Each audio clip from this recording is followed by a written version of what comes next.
para a última sessão do livro de Deuteronômio, do capítulo 5. Deuteronômio, capítulo 5. Nós vamos ler especificamente a partir do verso 22. Deuteronômio 5, a partir do verso 22. Estas palavras falou o Senhor a toda a vossa congregação no monte, do meio do fogo, da nuvem e da escuridade, com grande voz, e nada acrescentou. Tendo-as escrito em 2 tábuas de pedra, deu-mas a mim. Sucedeu que, ouvindo a voz do meio das trevas, enquanto ardia o monte em fogo, vos achegastes a mim todos os cabeças das vossas tribos e vossos anciãos. E dissestes: Eis aqui o Senhor nosso Deus nos fez ver a sua glória e a sua grandeza, e ouvimos a sua voz do meio do fogo. Hoje vimos que Deus fala com o homem, e este permanece vivo. Agora, pois, por que morreríamos? Pois este grande fogo nos consumiria. Se ainda mais ouvíssemos a voz do Senhor nosso Deus, morreríamos. Porque quem há de toda a carne que tem ouvido a voz do Deus vivo falar no meio do fogo, como nós ouvimos, e permanecido vivo? Chega-te e ouve tudo o que disser o Senhor nosso Deus. E tu nos dirás tudo o que te disser o Senhor nosso Deus, e o ouviremos e o cumpriremos. Ouvindo, pois, o Senhor as vossas palavras, quando me faláveis a mim, o Senhor me disse: Eu ouvi as palavras deste povo, as quais te disseram, em tudo falaram eles bem. Quem dera que eles tivessem tal coração, que me temessem e guardassem todo o tempo todos os meus mandamentos, para que bem lhes fosse a eles e a seus filhos para sempre. Vai, dize-lhes: Tornai-vos às vossas tendas. Tu, porém, fica-te aqui comigo, e eu te direi todos os mandamentos, e estatutos, e juízos, que tu lhes hás de ensinar, que cumpram na terra que eu lhes darei para possuí-la. Cuidareis em fazerdes como vos mandou o Senhor, vosso Deus. Não vos desviareis nem para a direita, nem para a esquerda. Andareis em todo o caminho que vos manda o Senhor, vosso Deus, para que vivais, bem vos suceda, e prolongueis os dias na terra que haveis de possuir. Amém. Vamos à presença de Deus mais uma vez, irmãos, em oração. Nós te damos graças, Senhor, por Tua palavra e pela grande oportunidade que o Senhor nos permite de ouvir a Tua voz. Então, Senhor Deus, que o Teu Espírito fale conosco nessa manhã, e a glória do Evangelho de Cristo seja revelada. Pedimos isso em nome de Jesus. Amém. Sem dúvida, irmãos, assim como a história do homem é também a história da revelação. Nós passamos por estágios na vida, e a história da revelação também passa por estágios na vida. Então, por exemplo, quando nós nascemos, nós somos filhos dos nossos pais, obviamente, recebemos os seus nomes. E somos criados dentro de uma estrutura familiar, que está envolvido em parentes, não é? Se somos da igreja, na igreja local, mesmo relacionamento dos nossos pais. Mas depois nós nos casamos, não é? E quando nos casamos, perceba, a própria, no caso a esposa, especificamente na cultura brasileira, ela tira o sobrenome dela, o último nome, e coloca o nome do marido. Ela passa agora ainda a ser filha daquela mesma família, daquele casal, mas agora ela está debaixo da autoridade, ou ela é esposa desse indivíduo, desse marido especificamente. Ela permanece a mesma pessoa da mesma história, mas essa mesma pessoa, dentro da sua progressão de vida, ela tem agora um outro nome que foi dado a ela nesse sentido. Acontece que, é claro, que nessa progressão da revelação bíblica, não é? Assim como na progressão da nossa vida, nós permanecemos com a mesma identidade quanto ao ser humano, mas agora nós mudamos o nosso status. Nós éramos filhos e permanecemos filhos, mas agora somos marido ou somos esposa dentro de um relacionamento conjugal.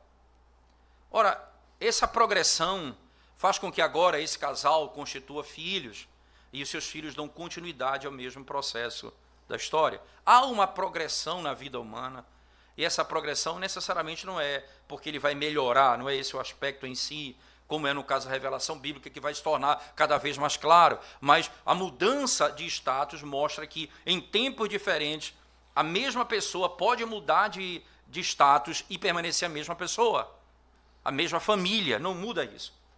Na revelação bíblica não é diferente. Você vai ter a progressão do Antigo Testamento para o Novo Testamento e você vai ter uma mudança dentro dessa estrutura, mas a história é a mesma, o princípio é o mesmo. O próprio Cristo chega a dizer à mulher samaritana que a salvação vem dos judeus. Veja, ele está falando ali no Novo Testamento e ele não perde a estrutura do período da revelação. É dos judeus de onde vem a salvação, é dessa história que vem a salvação. Não é de outra nação, é de Israel que vem a salvação. É dessa história que vem a própria salvação. Eu lembro, por exemplo, da narrativa daquele rei, não é, do soldado que foi tomado por uma lepra e ele foi pedido. E é interessante que Amã, quando ele pede para ser restaurado por causa de uma serva que foi para a casa dele, diz: olha, se você falar com o sacerdote, você vai ser restaurado. E o sacerdote diz assim, na realidade o profeta vai dizer a ele, literalmente, faz o seguinte, venha, diz o Senhor, você venha para Israel e se lava nesse rio aqui, no Jordão. Aí ele diz, ora, mas tem tantos rios aqui, na Síria não tem um rio tal, rio tal, rio tal, esses rios são melhores do que os rios de Israel. O rio Jordão não tem comparação com esse rio, esses rios são melhores, por que eu não me lavo aqui?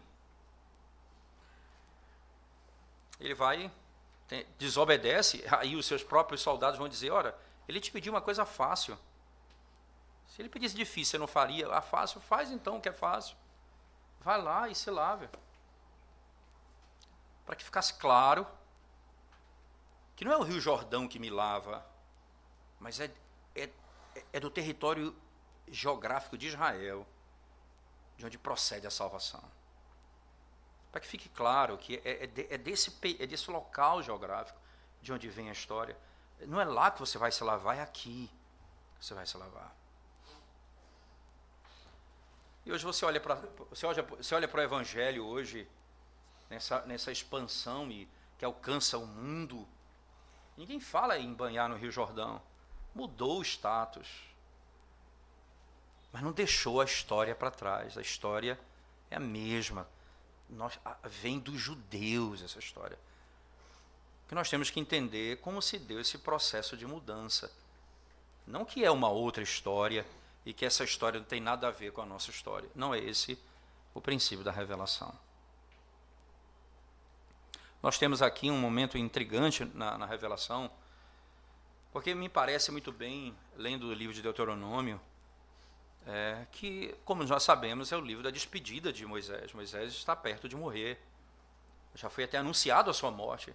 Deus disse que ele não vai viver mais, e o tempo dele é curto, e que ele não vai entrar na terra prometida. Mas ele então está se despedindo do povo, como naturalmente ele deve fazer. Mas ele se despede ensinando o povo sobre a lei de Deus. E é interessante essa história, esse momento que logo após a entrega da lei, porque isso é fantástico na narrativa, porque se você parar para analisar bem o que está sendo posto aqui, se você voltar comigo, por favor, lá para Êxodo, no capítulo 20, a mesma sessão, nós lemos do verso 1 a 17, que foi a lei, não é? Domingo passado nós terminamos de expor a lei, e aí nós vamos começar a ler a mesma sessão de Êxodo 20, certo? Veja como é a sessão de Êxodo 20, versos 18 a 21, por favor. Todo o povo presenciou os trovões e os relâmpagos, e o clangor da trombeta, e o monte fumegante, e o povo, observando, se estremeceu e ficou de longe. Disseram: Moisés, fala-nos tu e te ouviremos. Porém, não fale Deus conosco, para que não morramos. Respondeu Moisés ao povo: não temais, Deus veio para vos provar e para que o seu temor esteja diante de vós, a fim de que não pequeis. O povo estava de longe em pé, Moisés, porém, se chegou à nuvem escura de onde Deus estava. Ora, veja que você tem aqui uma informação em que ele diz: olha, fala-nos tu e não o Senhor. Mas aqui no texto de Deuteronômio, ele vai gastar um tempo falando sobre a necessidade de um mediador. Ele descreve isso com mais detalhe. Alguém que vai continuar ensinando o povo. Moisés tinha consciência, não é, que era necessário entender que o tempo dele estava terminando. Mas para onde ele aponta? Há necessidade de um mediador. Moisés diz, ele fala: fale tu conosco. Fale você conosco. No texto que nós acabamos de ler de Deuteronômio, no capítulo 5. Se você voltar lá o texto comigo, você vai perceber exatamente o que o texto diz. Volte lá para Deuteronômio de novo, mais uma vez. Diz assim, verso 23, sucedeu que, ouvindo a voz do meio das trevas, enquanto ardia o monte em fogo, vos achegastes a mim todos os cabeças das vossas tribos e vós anciãos. Veja, mais detalhe do que foi dito lá em Êxodo 18, Êxodo 20, verso 18. E disseste: eis aqui o Senhor nosso Deus, que nos fez ver a sua glória e a sua grandeza. E ouvimos a sua voz no meio do fogo. Hoje vimos que Deus fala com o homem, e este permanece vivo. Agora, pois, por que morreríamos?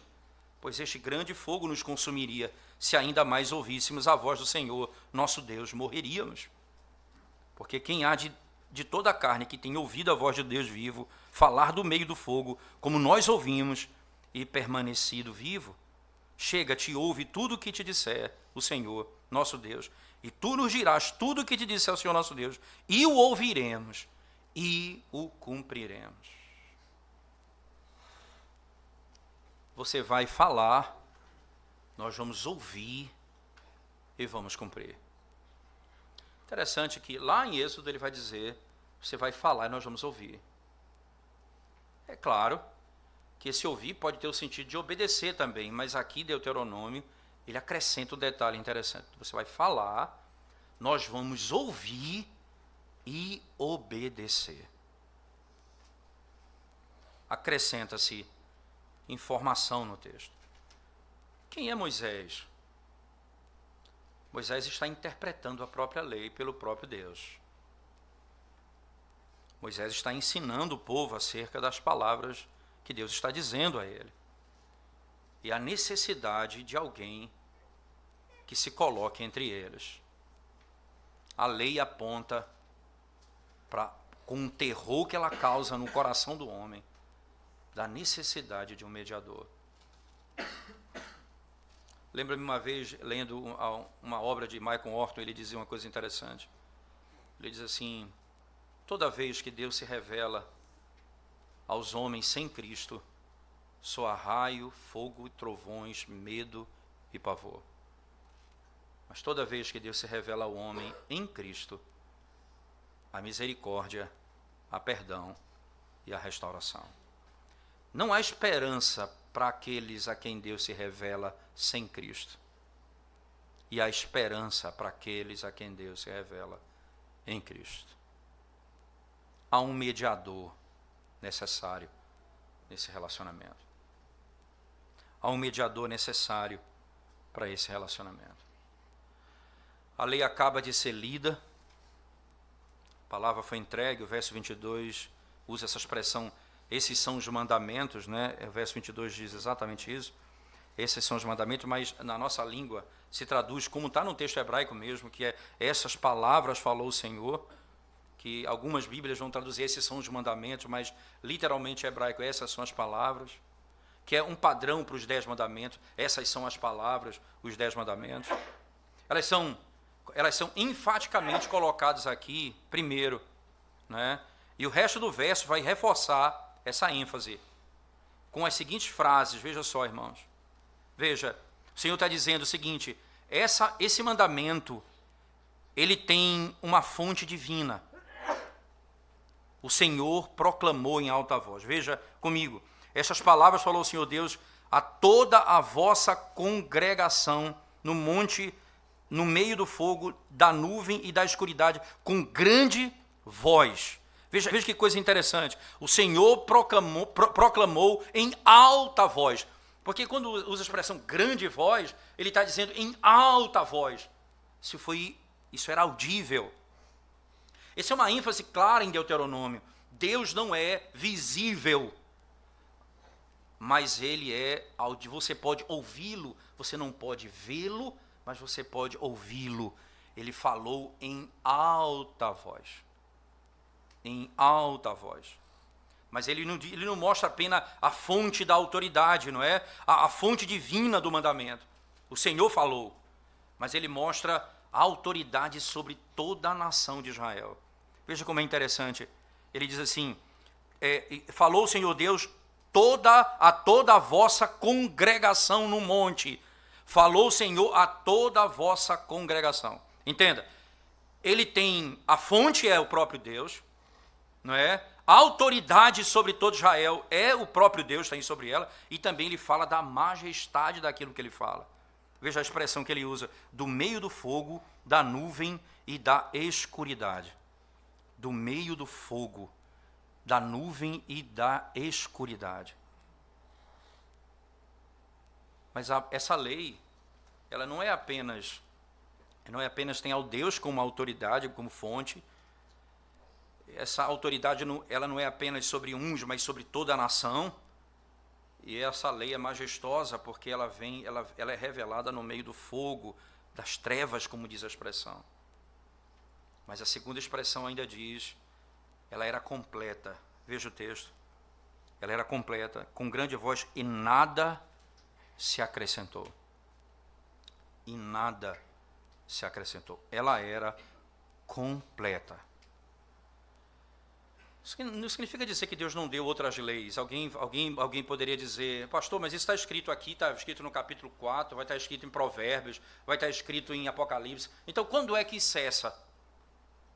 Entenda isso. Alguém vai dizer, nada se acrescentou? Primeiro porque aquilo que foi dito lá em Êxodo é a mesma coisa que é dito em Deuteronômio. Nada se acrescenta. Veja que coisa importante. Você tem variação da lei. Quando diz lá, por exemplo, no quarto mandamento, quando diz que a base da guarda do dia do Senhor é a criação, e Deuteronômio é a libertação do Egito. O próprio Deus faz isso. Por que nada se acrescenta? Porque somente Ele tem autoridade para fazê-lo. Moisés vai falar em nome do Senhor e vai interpretar essa lei ao povo. Nada se acrescenta se Deus não acrescentar. Nada se acrescenta se Deus não adicionar. O problema é você dizer que esse é um argumento para você continuar adicionando coisas à Escritura. Então você está dizendo que Deus continua falando dessa forma, como falou no Antigo Testamento. Hoje, nada se adicionou, nada se acrescentou. Os 10 mandamentos, veja só, foram escritos em 2 tábuas, como está escrito no texto. Esse é o resumo do texto. Os 10 mandamentos, irmãos, ele é distintivo para a história de Israel. É um tipo de constituição, uma norma em que o povo que foi liberto deve seguir para mostrar como que aqueles que foram libertos do Egito devem viver no mundo, como que nós que fomos libertos do pecado devemos viver no mundo. Essa regra que nós seguimos, esse é o padrão que nós seguimos. Do verso 23 ao 27, então, nós temos uma outra seção. O texto começa dizendo, ora, sucedeu que ouvindo a voz do meio das trevas, enquanto ardia o monte em fogo, vos achegastes a mim, todos os cabeças das vossas tribos e vossos anciãos. Você perceba aqui, irmãos, uma estrutura clara do presbiterado, da estrutura representativa na história de Israel. Você não imagina que era toda a nação que chegou diante de Moisés, não. O texto diz, os representantes de cada tribo, os anciãos. Era essa a estrutura do Antigo Testamento. Então, não pense você que essa estrutura representativa do Novo Testamento é algo que foi criado isolado. E entenda isso Mais uma vez, há uma mudança da antiga para a nova aliança, mas não de princípio, não. Agora, o mesmo padrão representativo do Antigo Testamento, que eram os anciãos, também são representativos no Novo Testamento, que são os presbíteros. Por isso eles falam em nome da congregação. A igreja exerce o seu poder escolhendo os presbíteros segundo a vontade de Deus, para que eles possam representar a igreja. Esse é o princípio bíblico. Não pense você que aqui, mais uma vez, toda a congregação estava diante de Moisés. O texto é claro, verso 23. Sucedeu que, ouvindo a voz do meio das trevas, enquanto ardia o monte em fogo, vos achegastes a mim todos os cabeças das vossas tribos e vossos anciãos. Os cabeças das vossas tribos e os anciãos, esses chegaram a mim.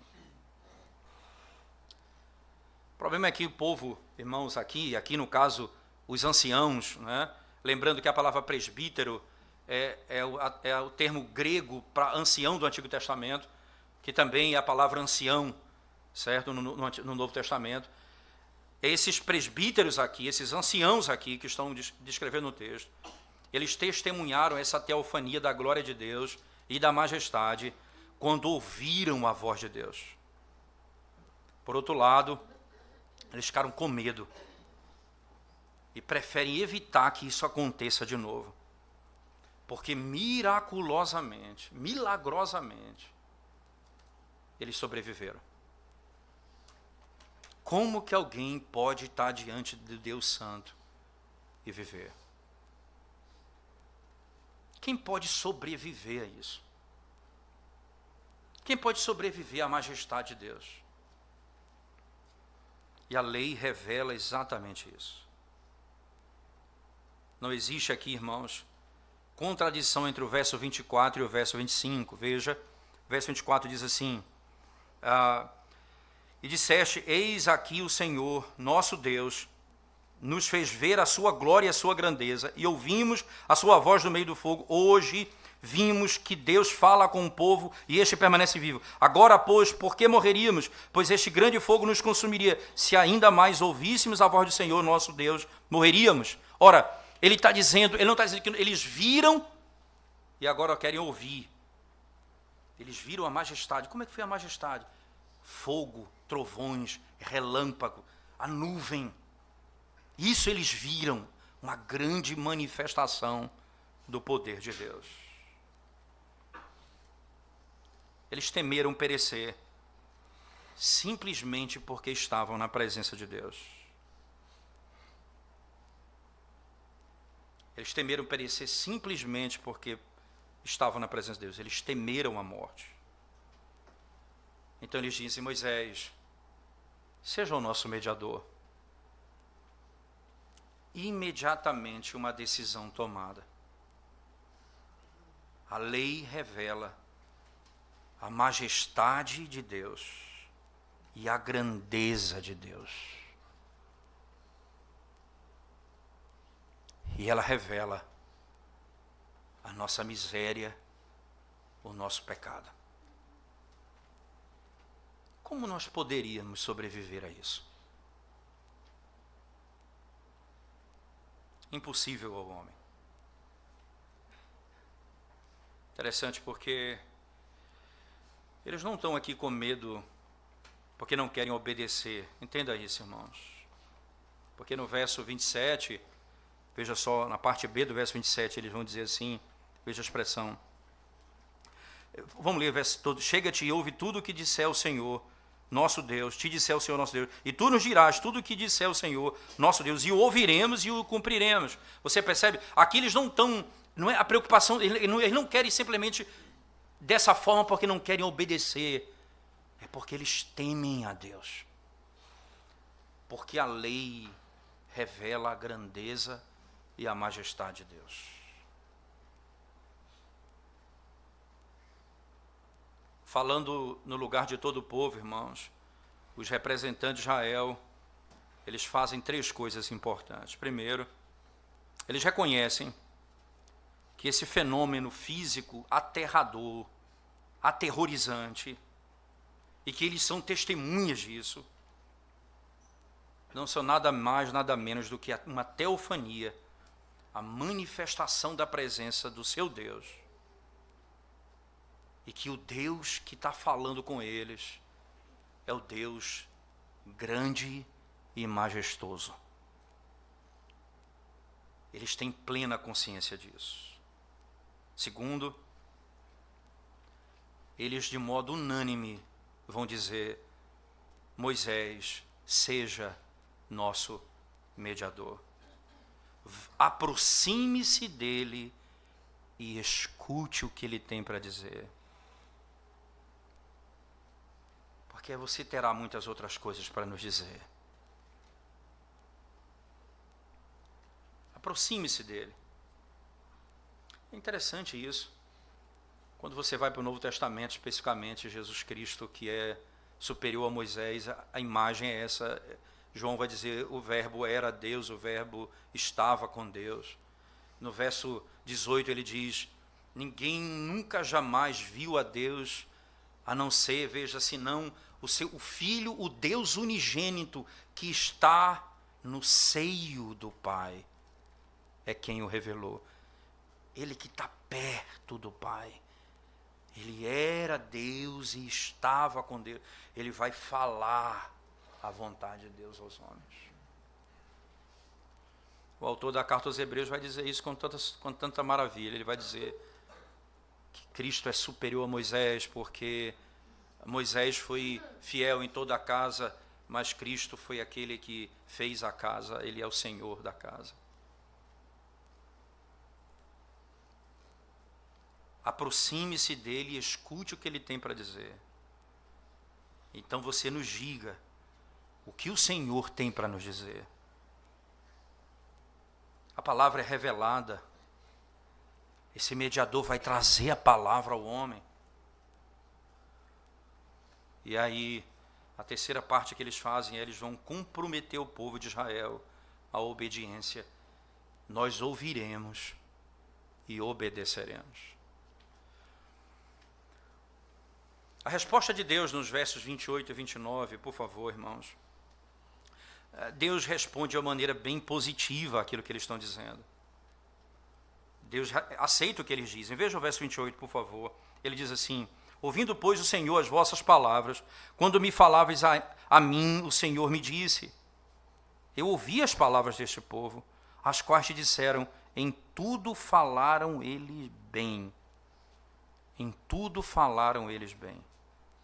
Quem dera que eles tivessem tal coração, que me temessem e guardassem em todo o tempo todos os meus mandamentos, para que bem lhes fosse a eles e a seus filhos para sempre.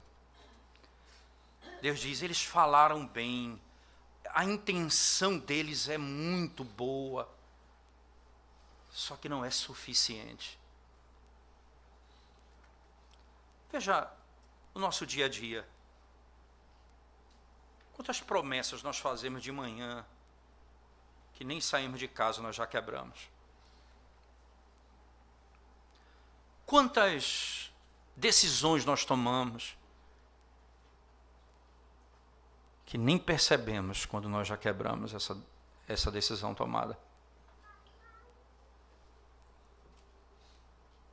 Quando nós choramos diante de Deus dizendo: nós vamos fazer isso e isso. E quando de repente você percebe que não consegue fazer.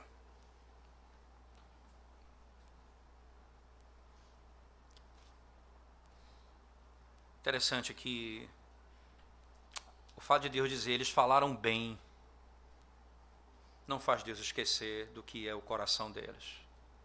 Deus fez o homem. Eu me lembro de Cristo em João ainda mais uma vez, depois que ele transforma a água em vinho, e depois que ele faz aquela purificação no templo, no capítulo 2 do livro de João. E o texto nos últimos 4 versos diz que Jesus, do capítulo 2, ele fez muitos outros milagres. E aí ele diz: e muitos creram porque viram os sinais.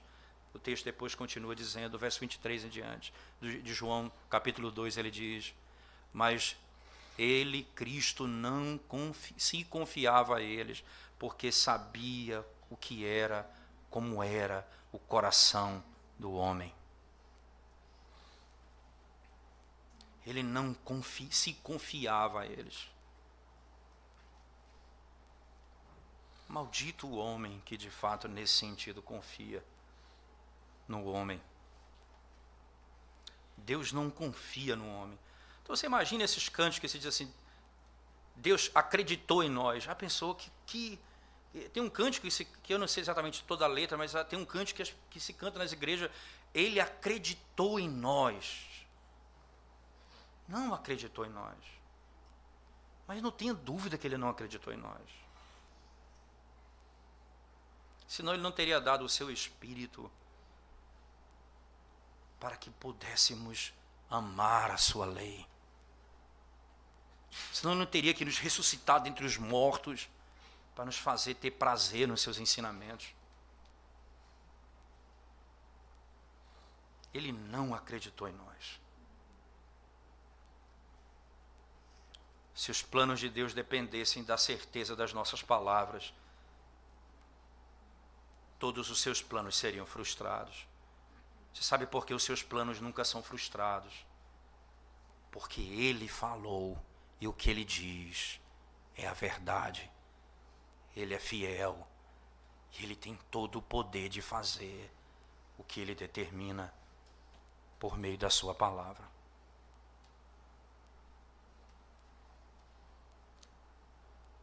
Interessante, é meio comum isso na própria história da redenção. Você pode, por favor, no livro do profeta Isaías, no capítulo 48, verso 18.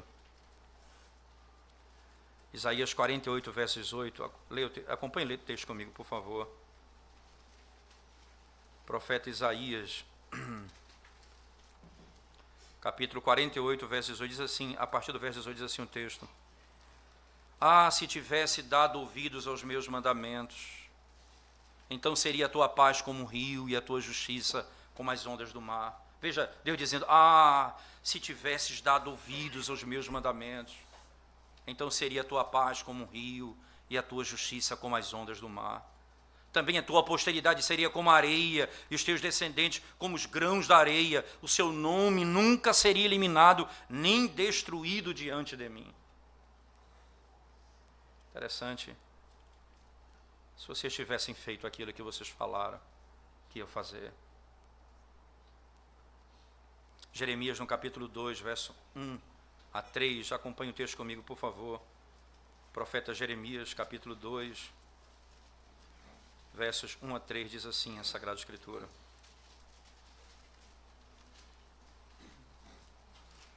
A mim me veio a palavra do Senhor dizendo, vai e clama aos ouvidos de Jerusalém.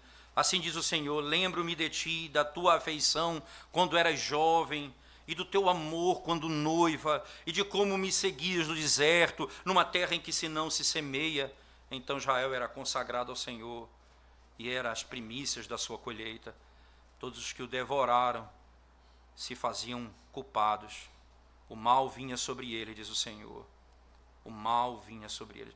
Veja, um lamento do Senhor, quando vocês eram assim, quando vocês praticavam tais coisas. Era esse o benefício que vocês recebiam do Senhor. O clímax dessa expectativa divina, irmãos. O clímax dessa expectativa divina. Ele diz, como seria bom se vocês fizessem isso. Como seria bom se vocês guardassem os meus ensinamentos. Como seria bom se toda a minha lei que eu entreguei nas mãos de vocês, vocês cumprissem. Vocês teriam vida longa. Os seus filhos seriam abençoados para sempre. Como seria tão bom. No Evangelho de Lucas, no capítulo 19, verso 41 a 44. Ouça a palavra de Deus. Lucas 19, verso 41 a 44. Diz assim o texto. Quando ia chegando, vendo a cidade, chorou e dizia, se conheceras por ti mesmo ainda hoje, o que é devido à paz, mas isto está agora oculto aos teus olhos. pois sobre ti virão dias em que os teus inimigos te cercarão de trincheiras e por todos os lados te apertarão o cerco, e te arrasarão, e aos teus filhos dentro de ti. Não deixarão em ti pedra sobre pedra, porque não reconheceste a oportunidade da tua visitação. Ah, Israel, agora é tarde demais. No verso 30 ao 31 da mesma narrativa de Deuteronômio, acompanhem comigo. Vai, dize-lhes, tornai-vos as vossas tendas, tu, porém, fica-te aqui comigo, e eu te direi todos os mandamentos, estatutos e juízos que tu lhe hás de ensinar, que cumpram na terra que eu lhes darei para possuí-la. Cuidareis em fazer conforme como vos mandou o Senhor vosso Deus. Não desviarei nem para a direita, nem para a esquerda. Interessante, o povo pede a Moisés que seja o mediador. Agora é complementado pelo pedido pessoal de Deus. Deus agora convida Moisés, fica aqui comigo.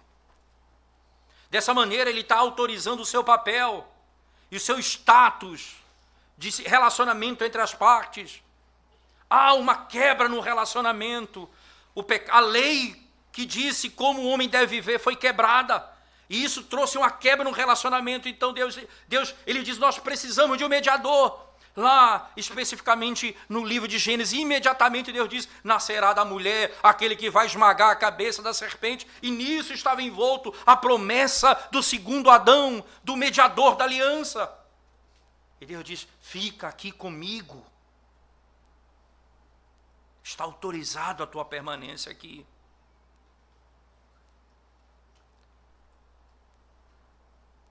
A maneira de Deus falar a Moisés no verso 31 é impressionante. Quando ele diz, repita, acompanhe comigo, tu, porém, fica-te aqui comigo, e eu te direi todos os mandamentos e estatutos e juízos que tu lhes hás de ensinar, que cumpram na terra que eu lhes darei para possuí-la. Fica aqui perto de mim. Eu vou te dizer todos os meus mandamentos, e você vai dizer a eles para que eles cumpram.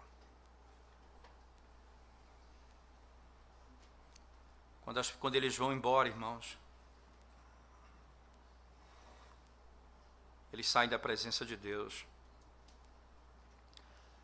O Senhor então começa a falar com o próprio Moisés.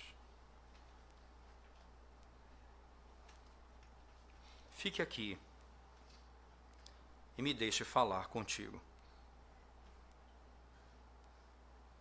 O tópico da conversa, do diálogo entre Deus e esse mediador é todos os mandamentos. Interessante que em hebraico não está no plural, está no singular. Toda a palavra. Literalmente, toda a palavra. Não é? Interessante porque toda a palavra, tudo aquilo que eu vou te dizer, toda a substância da lei é considerado como a sua inteireza. Todo o ensinamento provém do Senhor, tem a mesma autoridade. O princípio fundamental de lealdade pactual vai ser especialmente resumido no capítulo 6, no verso 4. Por favor, do livro de Deuteronômio. Veja o que diz o texto, 6,4, ele diz: ouve, Israel, o Senhor nosso Deus é o único Senhor. O verso 33 do capítulo 5 diz assim, por favor, ele diz assim: andareis em todo o caminho. Veja a ideia da obediência, andando no caminho de Yahvé. Eles não deveriam apenas saber no geral, eles deveriam saber quais os decretos, quais as leis, mas em toda a lei eles deveriam saber como andar no caminho do Senhor. O salmista chega a dizer: ensina-me a andar segundo os teus caminhos. O resultado desse diálogo, irmãos, de Moisés como um autorizado mediador entre Deus e o povo, vindo pelo próprio pedido do povo e depois pelo convite do próprio Deus. E aqui foi estabelecido um ponto fundamental. A autoridade de Moisés, que foi tão questionada no deserto, agora é confirmada aqui. Mas há um significado ainda maior. Moisés está morrendo. Quem é esse mediador? Quem vai falar com o povo? E quem deve ser esse homem? Eu me lembro da história de José, que assim como Moisés, na sua morte, não encerra a história em si mesmo. Ele diz no capítulo 50, eu estou morrendo, eu vou morrer, mas Deus suscitará um outro libertador, suscitará um outro homem, e ele vos guiará daqui. A história não termina comigo. Virá um libertador. Será que Moisés é o mediador se ele está pronto para morrer? Capítulo 18 do livro de Deuteronômio. Por favor. Veja que ele vai citar no capítulo 18 esse contexto aqui. Ele vai fazer menção desse momento da história. E veja o que ele vai dizer no capítulo 18, a partir do verso 14, a partir do verso 15 em diante, ele diz assim: o Senhor teu Deus te suscitará um profeta do meio de ti, de teus irmãos, semelhante a mim, a ele ouvirás. Segundo tudo o que te pedi, o que pediste ao Senhor, teu Deus, em Horebe. Ele está fazendo menção exatamente daquele evento. Como vocês pedirem Horebe, vocês pediram o mediador. Agora eu estou dizendo a vocês, vai vir um profeta que vai sair do vosso meio. É a ele que vocês devem ouvir. Ele continua: semelhante a mim, ele ouvirás, segundo tudo que pediste ao Senhor teu Deus em Horebe, quando reunido o povo. Não ouvirei mais a voz do Senhor meu Deus, nem mais verei este grande fogo, para que não morra. Então o Senhor me disse: falaram bem aquilo que disseram. Suscitar-lhes-ei um profeta do meio de seus irmãos, semelhante a ti, em cuja boca porei as minhas palavras, e ele lhes falará tudo o que eu lhe ordenar. De todo aquele que não ouvir as minhas palavras, que ele falar em meu nome, disso lhe pedirei contas.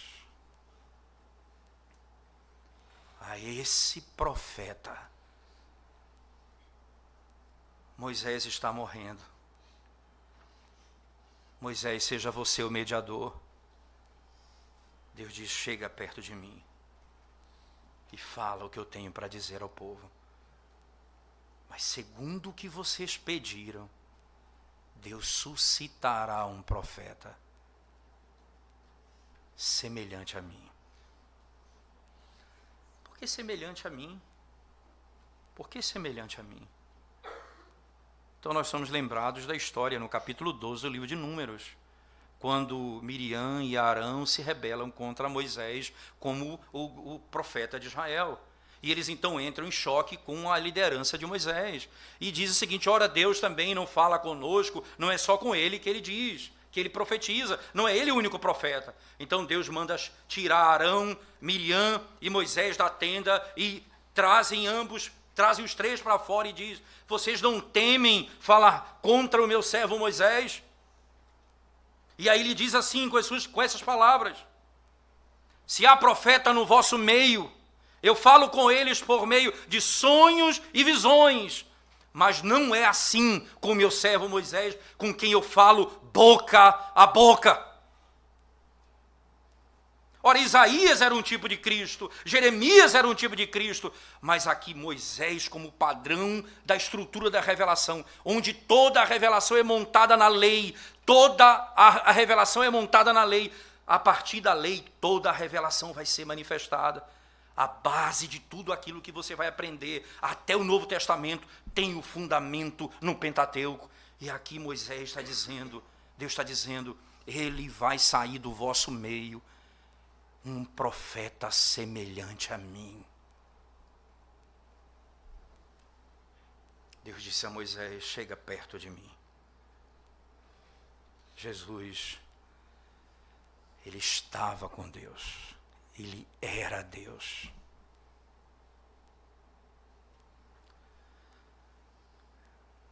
Eu lembro das palavras do apóstolo Paulo,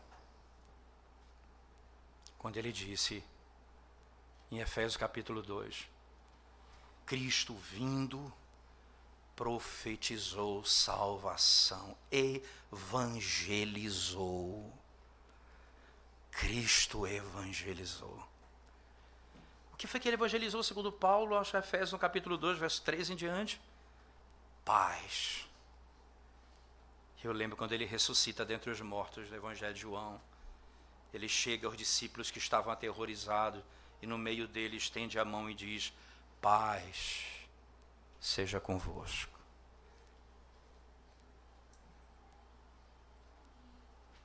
A ele nós devemos ouvir. É o fim da revelação. Antes, como diz Hebreus no capítulo 1, Deus se revelava e revelava a sua vontade aos pais, pelos profetas, de muitas maneiras, mas agora, pelo Filho, é o ápice da revelação. Mas mais do que isso, a lei causa terror, mas o mediador, o homem, Jesus Cristo, cumpriu toda a lei em nosso lugar, recebeu a ira de Deus sobre si, e agora a lei já não nos condena mais. Nós podemos dizer como o salmista, o meu prazer está na lei do Senhor. Eu tenho alegria na tua lei, eu tenho satisfação no teu ensinamento, eu tenho prazer nas tuas verdades, Senhor. Como diz Paulo aos Gálatas, ele nasceu de mulher, sob a lei. Sob a lei. Porque ele cumpriu a lei. E agora nós lemos a lei.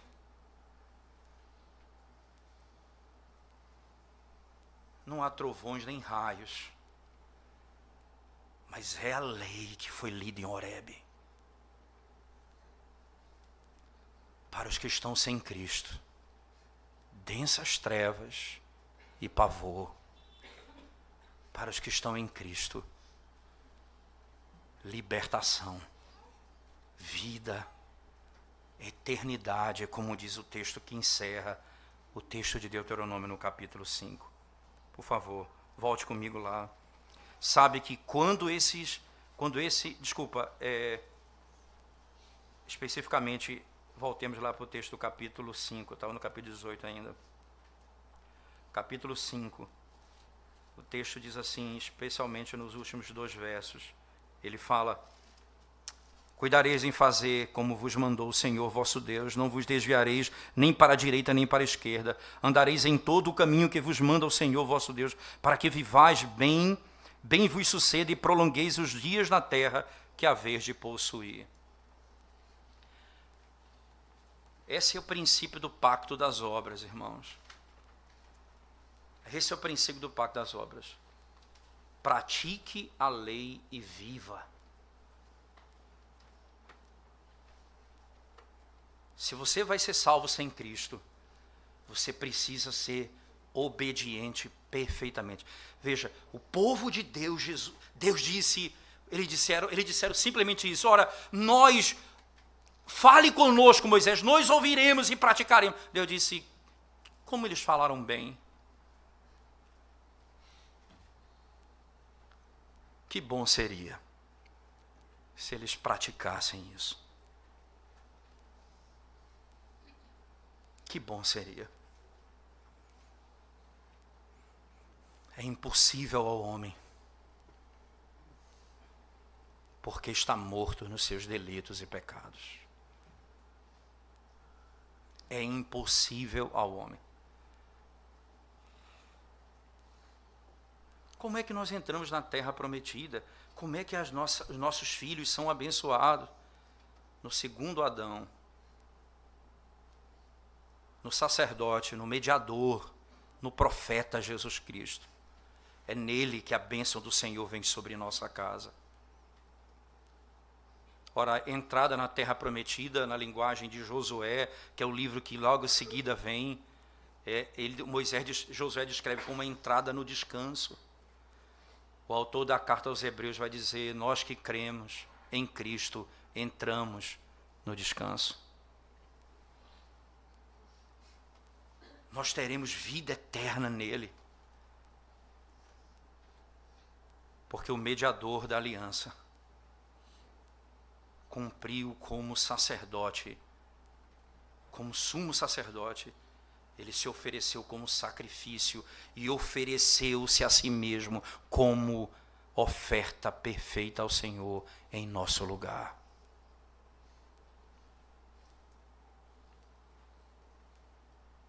Só uma maneira de Deus nos abençoar, se for em Cristo Jesus. Nunca jamais alguém poderá ser abençoado se não for em Cristo Jesus. A bênção de Deus estará sobre nós e nossa casa, se nós seguirmos e confiarmos somente na pessoa dele. Hoje, ainda teria uma parte desse sermão que eu precisaria, e vou precisar usar um outro domingo para concluir, mas apenas essa parte estrutural é importante nós entendermos, e para onde esse texto está apontando, que é Cristo. No próximo domingo, se o Senhor permitir, eu vou voltar a esse texto, mas eu vou me deter especificamente a relação entre pacto das obras e pacto da graça. Como que esse texto nos ensina a nossa total dependência de Cristo e a perfeita necessidade de perfeita obediência exigida por Deus, que nós mesmos nunca poderíamos cumprir. É por isso que nós precisamos daquele que viria semelhante a Moisés e que seria o nosso Redentor. Mas agora, deixa então eu falar com você, irmão, que em Cristo Jesus, que está no Senhor, foi redimido pelo Senhor. É verdade que você talvez pense assim, ora, nós não temos visto mais raio, trovões quando lemos a Escritura. Mas lembre-se disso, irmãos. O Antigo Testamento tem um modelo e o Novo Testamento um modelo, mas com isso não há uma mudança da natureza do pacto. O pacto da graça é o mesmo. Depois da queda, no Antigo e no Novo Testamento é o mesmo. Muda-se a administração, mas o princípio é o mesmo. Então, por exemplo, quando nós chegamos para adorar o Senhor, nós podemos pensar, eu vou à igreja todo domingo, me apresento diante de Deus de qualquer forma. Será que essa é uma maneira de compreender o que era a chegada diante de Deus naquele momento, quando Deus vai falar com Israel, dizendo, ora, Deus, por meio de fogo e trovões e raios, trazia pavor ao coração dele, e hoje não acontece nada. Qual é exatamente a relação entre uma coisa e outra? Eu queria que você abrisse a Escritura comigo, na carta aos Hebreus, por favor, capítulo 12. Preste atenção, irmão, nessas verdades aqui. Elas são importantíssimas para a nossa caminhada cristã e do entendimento do culto ao Senhor. Um texto de Hebreus, capítulo 12.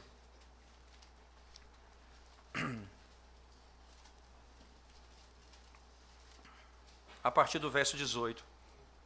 A partir do verso 18 diz assim: ora, não tendes chegado ao fogo palpável e ardente, e à escuridão e às trevas e à tempestade. Veja, irmãos, na nova aliança isso é verdade, nós não chegamos mais àquele monte. Preste atenção na linguagem. ao clangor de da trombeta, ao som de palavras tais, que quantos o ouviram suplicaram que se lhes não falasse mais, pois já não suportava o que lhes era ordenado. Até um animal, se tocar o monte, será apedrejado. Na verdade, de tal modo era horrível o espetáculo, que Moisés disse: sinto-me aterrado e trêmulo. Que coisa impressionante. Aqui o autor diz, o próprio Moisés, entenda, não era apenas o povo, o próprio Moisés disse: sinto-me aterrado e trêmulo. Mas tende chegado ao Monte Sião, a cidade do Deus vivo, a Jerusalém celestial, a incontáveis hostes de anjos, a universal assembleia, a igreja dos primogênitos arrolada nos céus, a Deus, o juiz de todos, e aos espíritos dos justos aperfeiçoados, e a Jesus, o mediador. Lembra que lá no texto, Deus vai enviar um outro, Jesus, o mediador da nova aliança, e ao sangue da aspersão, que fala coisas superiores ao que fala o próprio Abel. Tende cuidado, não recuseis ao que fala, pois se não escaparam aqueles que recusaram ouvir quem divinamente os advertia sobre a terra, muito menos nós, os que nos desviamos daquele que dos céus nos adverte. Aquele cuja voz abalou então a terra, agora, porém, ele promete, dizendo: ainda uma vez por todas, farei abalar não só a terra, mas também o céu. Ora, esta palavra, ainda uma vez por todas, significa a remoção dessas coisas abaladas, como tinham sido feitas, para que as coisas que não são abaladas permaneçam. Por isso, irmãos, recebendo nós um reino inabalável, retenhamos a graça, pela qual sirvamos a Deus de modo agradável, com reverência e santo temor, porque o nosso Deus é fogo consumidor. Nós não nos achegamos ao monte, como está no verso 18. Nós não nos achegamos, mas ao monte Sião. Não se ouve clangor de trombetas, nem densas trevas. Mas preste atenção nisso. Como nós chegamos diante de Deus para adorá-la, fazendo aquilo que agrada ao Senhor, com reverência, de modo agradável, reverência e santo temor, porque o nosso Deus é fogo consumidor. O fogo que eles viram lá não se compara com a glória do fogo que se revela aqui. Eles viram nuvens densas. Nós chegamos à Assembleia dos Anjos. Sabe o que é isso, irmãos? Essa linguagem do Santíssimo Lugar. Só no Santíssimo Lugar tinha os anjos. Os anjos do Senhor cantam com o povo de Deus na Assembleia dos Santos. Sabe por quê? Nós não somos mais condenados. Porque Cristo Jesus, o mediador da aliança, recebeu toda a ira em nosso lugar. Mas não se perdeu a realidade da antiga aliança, da glória de Deus que fala ao seu povo. Não se perdeu. Mas então eu preciso falar a você que não tem Cristo Jesus essa manhã. E você certamente não entende nem a glória que foi falada anteriormente, nem a glória que foi dita nesse momento em Hebreus capítulo 12. Porque você não vê nem o fogo, nem o clangor das trombetas lá, nem entende que nós estamos diante de uma assembleia, numa santa assembleia, adorando ao Deus vivo e eterno. Mas quando eles disseram lá, nós ouviremos e obedeceremos, é porque há uma maneira, e essa maneira é neotestamentária. Ouvir e obedecer significa, nós vamos crer. Se você crer no Evangelho de Cristo, se você confiar em Cristo, se você crer no Evangelho de Cristo Jesus, você é salvo.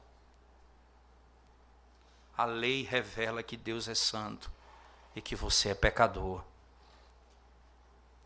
E a lei vai dizer, você precisa de um mediador. E na pregação nós falamos para você, Jesus Cristo é esse mediador. Olhe para Ele e seja salvo. Para o seu bem e para o bem da sua casa. Vamos orar ao Senhor mais uma vez. Nós te damos graças, Senhor, porque o Senhor é bom e as tuas misericórdias duram para sempre. Se não fosse a tua bondade para conosco, teríamos sido consumidos por tua ira. Ó Deus, quão gracioso é o teu nome. Nós te amamos, Senhor Jesus, de todo o nosso coração. Ó bendito mediador. Ó bendito Redentor. Ó sumo sacerdote. Ó profeta santíssimo. Bendito seja o teu nome de eternidade a eternidade. Fala conosco nessa manhã. Glorifica o teu nome no nosso meio. Em nome de Jesus nós pedimos. Amém.